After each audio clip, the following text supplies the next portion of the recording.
यह कहानी है महान राजा विक्रमादित्य की, जो अपने न्याय, बुद्धिमानी और साहस के लिए इतिहास में अमर हो गए। विक्रमादित्य न केवल एक महान योद्धा थे, बल्कि अपनी चतुराई और धर्मपरायणता के कारण भी प्रसिद्ध थे। उनकी कहानियां हमें जीवन में धर्म, साहस और बुद्धि के महत्व को सिखाती हैं।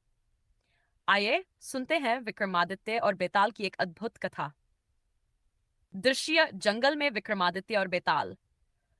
बेताल, चाहे कितनी बार भागो, मैं तुम्हें वापस लाने की कसम खा चुका हूं। आज भी तुम्हें मेरे साथ चलना होगा। राजन, तुम सचमुच दृढ़ निश्चयी हो, लेकिन मेरी शर्तें तो तुम्हें पता ही हैं। अगर तुम रास्ते में चुप रहे तो मैं तुम्हारे साथ चलूंगा, पर अगर तुम बोले तो मैं फिर भाग जाऊंगा। और हाँ, चुप रहने से पहले मैं तुम्हें एक कहानी सुनाऊंगा। अगर तुमने मेरे प्रश्न का सही उत्तर दिया तो मैं लौट जाऊंगा। क्या कहते हो? मुझे स्वीकार है। सुनाओ अपनी कहानी। कहानी चार ब्राह्मण और मृत कन्या। एक समय की बात है। चार ब्राह्मण मित्र अपनी शिक्षा पूरी कर जंगल से अपने गांव लौट रहे थे। रास्ते में उन्हें एक खंडहर मंदिर मिला। वहां उन्हें एक मृत कन्या का शव पड़ा दिखा। चारों में से हर एक ने अपनी विद्या का उपयोग किया। पहला ब्राह्मण बोला, मैं इस कन्या के शरीर में मांस और खाल जोड़ सकता हूं। उसने ऐसा किया। दूसरे ने कहा, मैं इसके शरीर में नसें और रक्त प्रवाहित कर सकता हूं। उसने ऐसा किया। तीसरे ने कहा, मैं इसमें प्राण फूंक सकता हूँ। चौथे ने कहा, मैं इसे जीवित कर सकता हूँ, और उन्होंने ऐसा ही किया। मंदिर में कन्या जीवित हो उठती है। चारों ब्राह्मण खुशी मनाने लगते हैं, लेकिन तभी सवाल उठता है कि कन्या किसकी होगी। उस कन्या पर किसका अधिकार बनता है? चारों ने उसे जीवित करने में योगदान दिया, परंतु वह किसकी होनी चाहिए?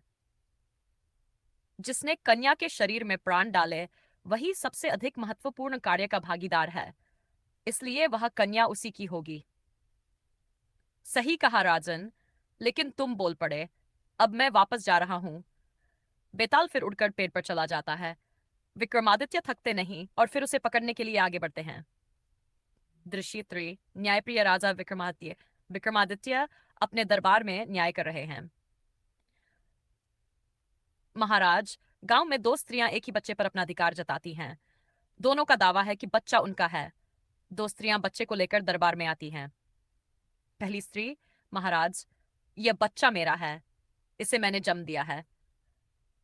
दूसरी स्त्री, नहीं महाराज, यह बच्चा मेरा है, मैंने इसे अपनी गोद में पाला है। चिंता मत करो, मैं न्याय करूंगा। सिपाही, बच्चे को तलवार से आधा काट दो और दोनों को एक एक हिस्सा दे दो। पहली स्त्री, नहीं महाराज, ऐसा मत कीजिए, बच्चा इसे दे दीजिए पर इसे मत मारिए। दूसरी स्त्री, हाँ महाराज, ऐसा ही करें। सच्ची माँ वही है जो अपने बच्चे के लिए त्याग कर सकती है। बच्चा पहली स्त्री को दे दिया जाए। दरबार तालियों से गूंज उठता है। दृश्य विक्रम और बेताल का संवाद। विक्रमादित्य ने बेताल को फिर पकड़ लिया। राजन, तुम हर बार मुझे पकड़ लाते हो, पर मैं तुम्हें छोड़ने वाला नहीं। एक और कहानी सुनो। कहानी का वर्णन शुरू होता है। एक राजा के तीन पुत्र थे। राजा ने अपनी मृत्यु से पहले वचन लिया कि तीनों भाई एक दूसरे से कभी अलग नहीं होंगे। एक दिन एक सुंदर राजकुमारी को तीनों ने देखा और उससे विवाह करना चाहा। लेकिन समस्या यह थी कि वह एक ही व्यक्ति से विवाह कर सकती थी। तो बताओ राजन, वह किससे विवाह करेगी? जिसने राजकुमारी के दिल को समझा और उसे सच्चा प्रेम दिया, राजकुमारी उसी से विवाह करेगी। बाकी केवल इच्छुक थे, पर सच्चा प्रेमी वही है जो उसे समझता है। तुमने फिर सही उत्तर दिया, लेकिन अब मैं फिर भागूंगा। सूर्योदय हो रहा है। विक्रमादित्य और बेताल के बीच बातचीत जारी है। संदर्भ, राजा विक्रमादित्य की कहानियां हमें सिखाती है कि धैर्य, न्याय और बुद्धिमानी से हर समस्या का हल संभव है। उनका चरित्र आज भी आदर्श है और उनकी गाथाएं हमें प्रेरित करती है।